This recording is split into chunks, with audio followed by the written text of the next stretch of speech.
Is it embarrassing when men over the age of 45 try to dance in a cool fashion? I think it automatically is.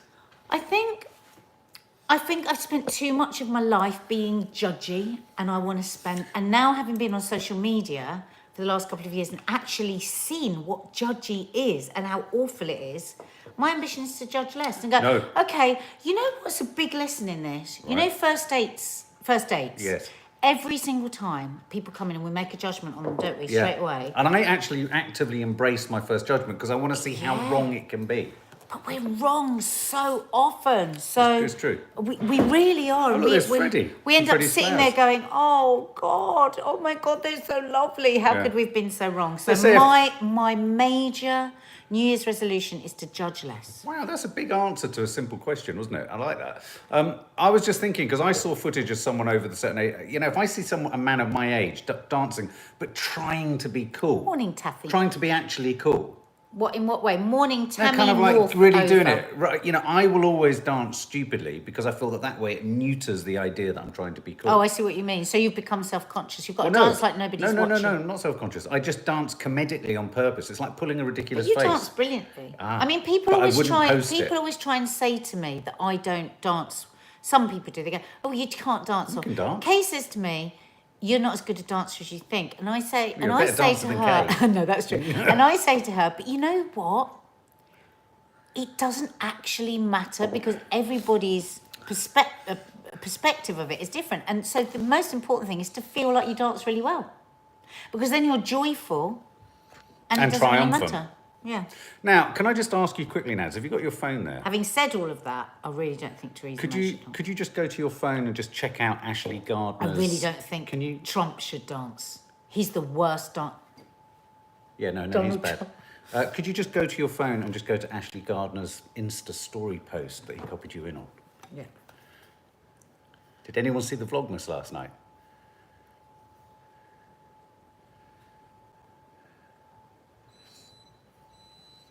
Uh-oh, that's the turkey.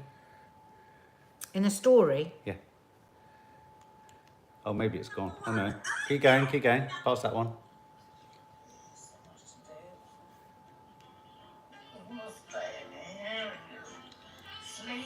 I've got bogey in my nose. Christmas bogey! You said to me the other day, shall I put this clip in when you've got a Christmas bogey? And I said, no. Ashley, you're in as much trouble. Little shit. You made me enjoy it all over again, Ashley. Thank you for homing in on it. That, Nadia, was for MP telling on my Nutella feast in the middle of the nighty whitey. Now, a number of you guys did comment on what you'd like me to cook as a sort of an attempt in the Vlogmas area. And what I've decided I'm going to cook, guys, is a Nutella Yule log. That's what I'm going to try and make. I'm going to try and make a Nutella Yule log because I think the kids would love it. The only problem I've got is the only recipe I've found, it measures things in cups. Well, we've got cups. Yeah, but what is a cup in American... That's it. There's the American cups there. They're all weighed out. Where? Oh, apparently we've got American cups. Our wardrobes look amazing, and you haven't actually seen them finished yet. Now, Nads, lots of people are saying, morning Holly, lots of people are saying we should get doors. We should get what? We should have got doors. They haven't seen the full effect yet, but a lot of people are already saying two things. We should have got doors, and we should have got Central Island. No, it's really, I love not having the doors. Oh, okay. You can have the doors, it's Oh, right. just you choose. Oh, right. I love not having the doors. I cannot tell you how amazing Oh, no, Laura Lawler it says is. doors are not the in thing. They're not the in thing. They're not I've the gone in thing. Kardashian, don't forget. I'm just being an old-fashioned phobia. But the thing is, I love walking in there and just seeing everything. You're not opening doors. For my ADHD, it's absolutely brilliant. Do you know what I I did the other day? love not having the doors. The other thing is, moths love the dark. So we want the light, so the moths can F off. Wow. Can I just say, when I go into that room now, I like to push my face into your clothes just to feel them on my face. He's such a dirty perv. Is that the and he's just start of trying to something? annoy me. Mark, stop it. No, I'm not trying to annoy you at all. Anyway, guys, how are we all? Doors keep moths out, don't they, Marsha No. Thompson? That was my theory. Moths like the dark. Ooh. Moths like dark and warm. Are they drawn to the dark side? They're drawn to the dark. Drawn to the dark And side. exactly, Jackie Vellino. Nadia doesn't shut doors. That we would be left with open doors. It's so tidy. Yeah, The thing I'm really excited about. Hang on. Not only do you not shut doors, you also don't put stuff back on hangers. It's very annoying when we sit here with the sunlight. We can't be seen properly. It's very annoying. Can. I would be annoyed I think if we I look was watching gorgeous. this. You look gorgeous. You've got a little bit of sunlight on you. Listen, guys, I'm terribly sorry if you've just joined our YouTube channel and you've never come before and you've come for the news. But we do always just have a little chat first to catch up with everybody. We do get to the news. Yeah, we are getting to the news. Anyway, the biggest debate, the thumbnail on this was I had to go down to the bank for personal reasons because there's some lots of fraud, everyone. Watch out for fraud. We got frauded That's all I'll say to you. Watch out for fraud. Don't accept calls from people. But the hysterical part of it was I hung up on my bank thinking they were fraudsters. And they were the bank.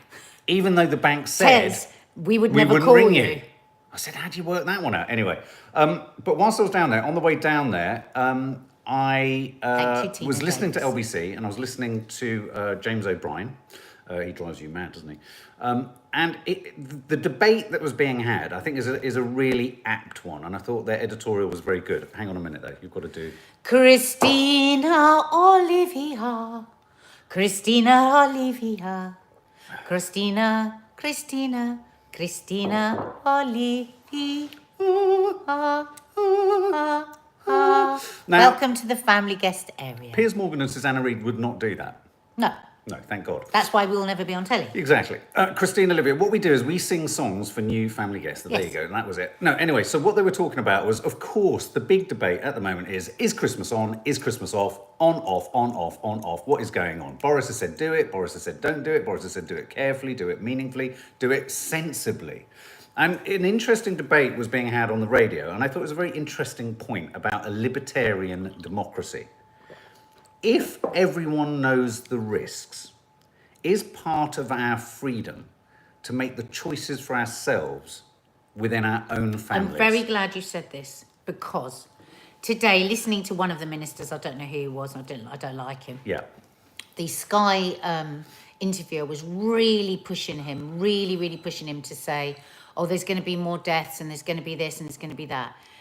He said, we cannot legislate for every single situation. We've got a good legal framework in place. Yeah. We have given the warnings and now people have to make their decisions. Yeah. He also said many elderly people have said that they would prefer to take the risk. It could be their last Christmas. They've had a lonely year.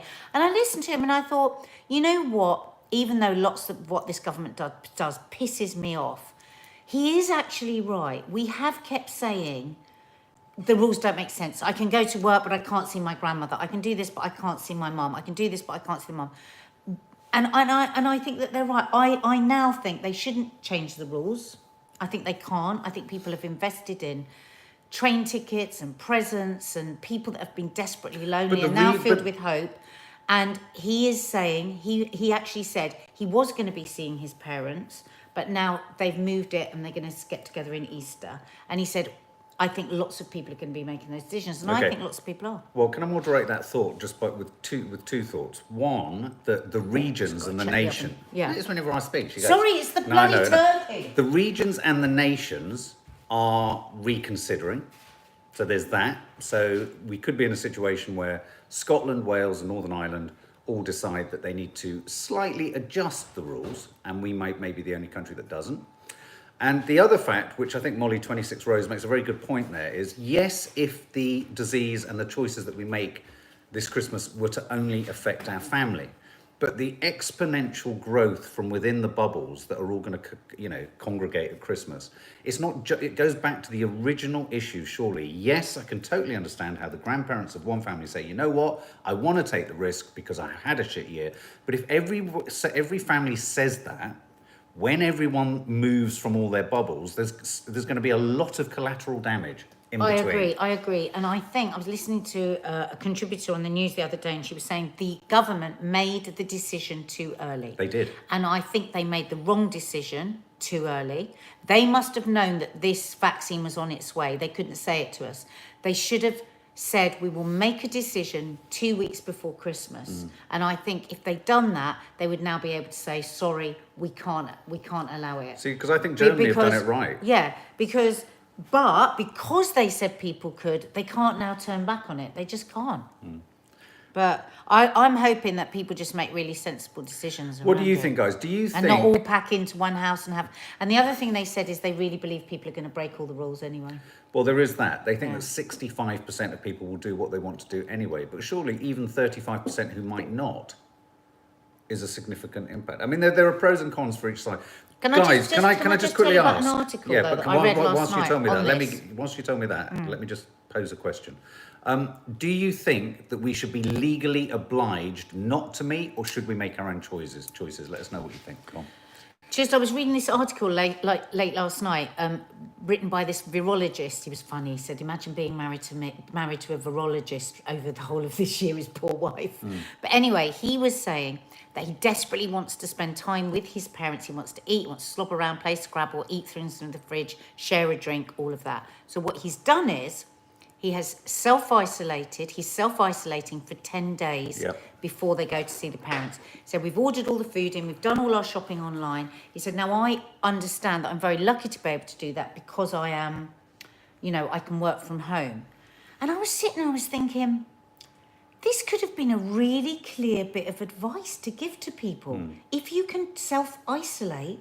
I wish we'd done that now. And well, I don't understand why they did, but to be fair to teaching unions, they've all been saying that about schools for weeks. He said his heart aches for teachers because to have a week of unnecessary school right into Christmas, he said, will impact massively on the now inevitable, very difficult third wave. Absolutely. But what he did say, and this is just a bit of takeout for you guys, he understands that not everyone can self-isolate, blah, blah, blah.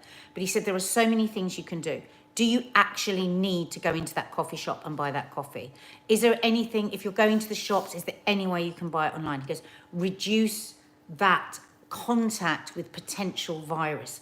Every way you can, reduce. Because he said it is airborne. If you're in a room with somebody that's got it and the windows are closed, there's a high chance you're going to get it. I didn't like being in the bank for 30 minutes. I'm so angry you had to go to the bank. I mean, why did they make you go to the bank when we're living in COVID? Antonia Schwartz, interesting point coming back to what you were saying. I think it's the most stupid rule. There were always going to be people who broke the rules anyway, but I think this has now given people who weren't sure the go-ahead to do it. I entirely agree. You're right. The rule breakers were going to break the rules, and those who weren't. So, and those who weren't now will think, well, maybe I can. And as much as you can isolate now, if you are having people over, I mean, I'm lucky because tomorrow I'm doing loose women for the house, but I've got to go in on Friday, and then I don't think I'm going to go out up until then. Well, I do need to do some physical shopping, and I feel it's funny. You do feel a bit more nervous about it. Alice Postans has between now and Christmas, I doubt we'll get it. Alice Postans. Welcome, Okay. Alice. Welcome, Alice. Welcome, Postans. Alice Postans. Can I just pose something? A question. You just said, will it get here before Christmas? What about if we go and do this shopping, we've got presents for everybody, maybe not everything that we want. I haven't got anything for Are we going out and getting the present of a virus? Is it not better to just go, okay, let's go online and buy experiences for people? No, I agree. I mean, I am merely observing the rules in that. Here's the thing, here's the terrible dilemma, right? We have loads of shops that are open in town. Yeah. If everyone took the decision not to shop, the shops would close, the businesses will fall apart in the new year and all that kind of stuff. So there is both an economic responsibility as much as there is a epidemiological responsibility to conducting oneself around Christmas. Yes, you could probably get most stuff online, but as we know, there are a couple of household names that hoover up most of the business online. And what happens is a lot of those smaller stores that I have to stress, like for example, there's a t-shirt store in Covent Garden that Maddie desperately wants to buy someone a present from. You can't get them from anywhere else. You can't get them online. You can't get them delivered. That is a small business that will go bust if people like that. I think that's really good shopping though. You're going into a small shop, you're going in and going out, going into a big shop. Like I would really like to go to Selfridges because I can do so much in Selfridges, but I'm not going to go in there because that is going to, the bigger shops for me, I just feel more anxious in. And like you say, it's better to, where can we go locally, little gift shops, get a little gift here and there. Yeah. Covent Garden, you're outside. Yeah. You know, so it's much, much safer, isn't Yeah. it? Yeah.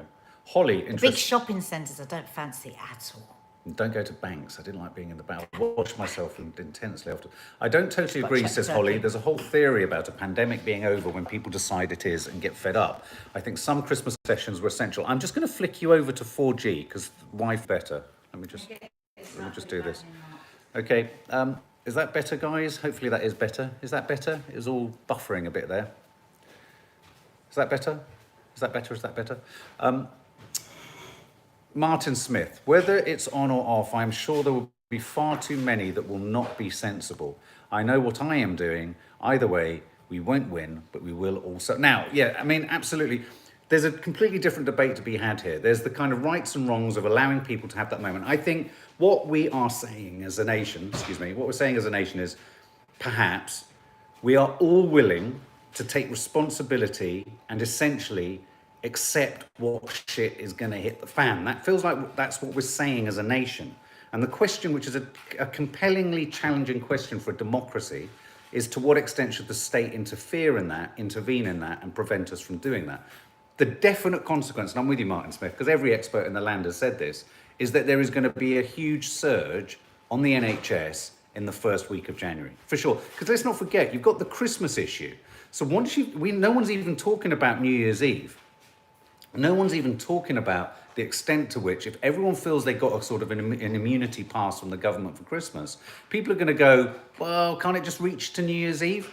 We're going to be dealing with far more than just the 5 days of Christmas that we've been given. And so we all cannot then say in January, shitting hell, what's going on? Do you know what I mean? So I think, in a way, what I'm saying there is that is the argument for having a more draconian restriction on things. Because I am genuinely, and I do feel like we've been slightly ahead of the curve on some of the kind of predictions here. Didn't take a genius to say, look at Thanksgiving and Canada and America to see what's going to happen here. It is going to happen again. And let's not forget, it's also going to happen again in America and Canada and other places that celebrate Christmas.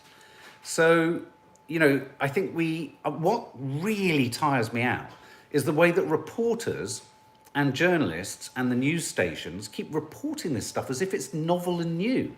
We can all see the inevitabilities that are coming, and then we pretend or feign shock when they happen. It drives me nuts. It drives me nuts. And no one has even talked about New Year's Eve. Everyone's focusing on Christmas. I promise you, New Year's Eve could be an even bigger and more dramatic problem.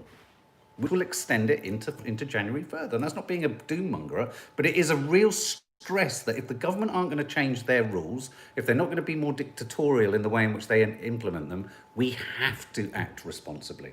We have to act responsibly and make sensible decisions. Yet New Year's Eve, I think, will be a real nightmare because it's the one night of the year that even, you know, most people will blow out alcoholically infinitely more on New Year's Eve than they will do on even around Christmas because there's so many kids around at Christmas. You see what I mean? Yeah. So it worries Sharon me. Elston, Mark, my Christmas Day is my son's birthday, but I won't be seeing him. Don't. We We've couldn't got imagine that. Christmas Day, baby, yeah. Maddie. I mean, if Maddie had left home and it was her birthday, we'd be in a similar situation. It would be horrendous. Yeah. I mean, we're not going to see Izzy. I mean, you know, or Fleur. I mean, we're hopefully going to try and see Fleur for a walk, if that's allowed. But you know, Izzy, it's her birthday in 4 days. I have Brittany, HIAM, I have multiple underlying conditions, but hate when people speak for me and try to force people to lockdown. Lockdown is hell and death would be better. Wow, okay. Wow, that's very That's powerful. strong words. Yeah, absolutely. I feel quite strongly about people speaking for other people actually all the time. Yes. Because I feel that with my parents as well. You know, my dad says all we keep hearing is the elderly are vulnerable, the elderly this, the elderly that. He says we're just sort of grouped together Yes. and made to sound I think like my mum finds we that are really actually just frustrating. a problem. And I think, and that's interesting that you say that because what must it like to just be heard of yourself? Oh, underlying health conditions, people, you know, elderly people. It's horrible. It's always horrible to just be grouped together, isn't it? And look at this interesting thing. Francisca Bastos, I hope you're well. I hope your card arrived as well. Here in Austria, we had a mass testing campaign till 10 days before Christmas, so every positive was isolated. why can we not? I mean, do why in things 9 like months that? did we not have why have we not there's still never got a plan. testing system There's in never place? a plan. I mean, if there was a testing system in place, we would be able to resolve so many things, wouldn't we? You'd be able to sort of almost test everyone. And I mean, we did say I mean, why? It's a really good point you make, though. It keeps sort of hitting me like a boomerang, which is a connection to a future story in here. Why didn't they just encourage everyone to self-isolate? Who could? It's Bizarre, madness. it's mad. I mean, just reading that virologist, I thought, what topsy-turvy absolute advice. sense. Yeah, Reece Roberts, the disorganisation knows. There's No no, bounds. there's that phrase, there's no joined up thinking whatsoever. Can I just, before I forget, because it's Susan Norton's birthday. Susan Norton. Happy birthday to you. Susan. Happy birthday to you. Susan. Happy birthday, dear Susan Norton. Susan. Happy birthday to you. Right, I've got a little bit, well, it's not a treat. Do you want to hear something? Have you heard Tom Cruise losing his shit on the set of Mission Impossible? No. Now, this story was reported in various ways. I have a soft spot for Tom Cruise. Put all the Scientology stuff to the side for a minute, because I don't get that. I loved him in, if you haven't seen a film called Tropic Thunder, please, please, please watch it. Don't you think? It's probably Brilliant. Tom Cruise's greatest Brilliant. ever comic So performance. funny. We've watched it a number of times. It's brilliant. Robert Downey Jr., Jack Black. Anyway, but Tom Cruise, I think, gets a lot of stick, and I don't mind it. I'm not a particular fan of the Mission Impossible films, but I don't mind him. I don't mind Tom Cruise. I do. I know I you- I mind know- about Scientology. It's No, a I blooming know. cult. I'm just parking that to one side. for I a don't minute. like that at Anyway, all. but does anyone remember years ago when Christian Bale lost his shit with a focus puller or camera assist, and he was like, "You mustn't look at me in my line of vision." It went viral, nuts, all that. This is being equated to that, and I'm going to play you it first before I then give you what my assessment of it is, because we're going to just flick you off so that you don't get any feedback, so I can turn the volume up. Okay, so let's just have a listen to it. So we're just getting past an advert. So if anyone hasn't heard it, he's on the set of Mission Impossible, and there's been a breach in social distancing within the crew. And once that breach is observed, well, this has been recorded by one of the crew members. Shocking that the crew do that. I think it's so. despicable. I think There's so. there's trust on a set. I just Yeah. always think, what a nasty little. But we're going to play it, and no, just I think let's just wait. You're back there in Hollywood making movies right now because of us. Because they believe in us and what we're doing. I'm on the phone with every studio at night. Insurance companies. Producers. And they're looking at us and using us to make their movies. We are creating thousands of jobs, you I don't ever want to see it again. Ever. And if you don't do it, you're fired. And I see you do it again, you're gone. And anyone on this crew does it. That's it. And you too, and you too, and you. Don't you ever do it again. That's it. No apologies. You can tell it to the people that are losing their homes because our industry is shut down. It's not going to put food on their table or pay for their college education. That's what I sleep with every night.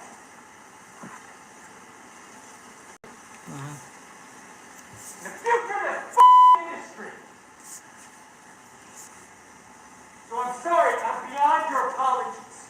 I have told you, and now I want it. And if you don't do it, you're out. We are not shutting this movie down. Is it understood? If I see it again, you're gone. And so are you. So you're going to cost him his job. And I see it on the set, you're gone. And you're gone. That's it. Am I clear? Do you understand what I want? Do you understand the responsibility that you have? Because I will deal with your reason. And if you can't be reasonable, and I can't deal with your logic, you're fired. That's it. That is it. He's talking to the crew because crew members weren't observing social distancing. Can I just give you a little bit of context? He is also the producer on the film, and they have had to jump through hoops to get this film back on the road. I hope that the person that leaked this private moment at work was trying to say, look how stressful it is for him, and not go, what a spoilt brat. Because I don't think he was a spoilt brat. I mean, everyone everyone is on slightly on the edge of their nerves anyway, aren't they? People are blowing up. You see it out on the street. I've blown a couple of times for things I wouldn't normally blow with. We've all done it. The enormous responsibility. You're talking about millions upon millions. And like he says, I can't hundreds of millions. sleep at night. I'm on the phone all the time. We don't know what the indiscretion was. But if somebody's just flouting that just because they're being selfish and they can't be bothered and they think it's all silly, I get it. I mean, I don't think it's ever okay to scream and swear. No. I would never at work swear at No. people. But you can sometimes get frustrated and have Yeah.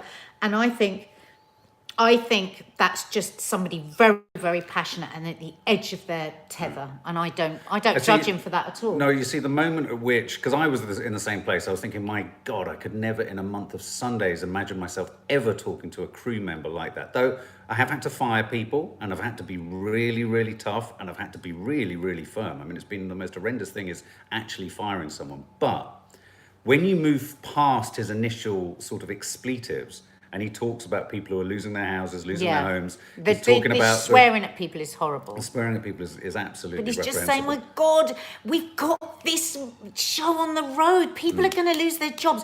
Like, if one person gets COVID on a movie set, they shut down the film. He's talking about millions of dollars, and he's talking about an industry that's on its knees and hundreds of people that will affect their jobs, and they won't be able to pay their rent, and they won't be able to pay their college fees, and they won't. You can't say that you don't sympathise with what he's with the stress that he's under. He's under enormous stress. The point from a sort of movie perspective that he is making is that a lot of the insurance companies and a lot of the studios are looking to this film and the few other films that have gone into full production again to see how it can work. So, you know, if it doesn't work, that will impact on insurance premiums and all that. Just Ed, you can't say don't film. It's a massive industry. Yeah. You're talking about Billions. Thousands of jobs lost. They have to keep trying to make movies. This is a massive industry, and the economies, you know, the entertainment industry is extremely important for all economies. Like London will bloody collapse without theatre, because without theatre you don't have the cinema, you don't have the restaurants, you don't have the bars. So I don't like the way he's screaming. I don't like the fact that he's swearing, but I think that sounds like somebody that's under enormous pressure. I think he's at his wit's end. Absolutely, and that's. But where, I don't like him at all. No. So there's that, and I don't like the swearing. And here's the thing: that's where I think I think where journalists are trying to draw parallels between it and Christian Bale, I don't think it's the same thing at all. I don't think it's because the same he's thing not at saying all. don't look at me when I'm filming. It's not a diva He's not thing. even talking about he's his like, craft. Jesus Christ, guys, they're going to shut down the bloody film. Yeah. I mean, if it had been me, I think I would have gone, what are you doing? You're going to shut down the film. We've all worked so hard to get this film. What the hell are you doing? How many times have we said, you've got to keep the social distancing. But that level is it's a bit much. So, off the back of Tom Cruise, I've got a really majorly important story to share with you. Kangaroos. Any Australian followers here, or is it too late you're all in bed, or too early that you're all in bed? Kangaroos can communicate with humans in similar ways to domesticated animals. Now, the reason I think this is sweet and funny is that when you dig into this story and work out, I love the idea of a kangaroo being able to communicate with us humans. Have you seen them box? Oh my God, they can do some damage. But let me just unpack the research that's proved this to us.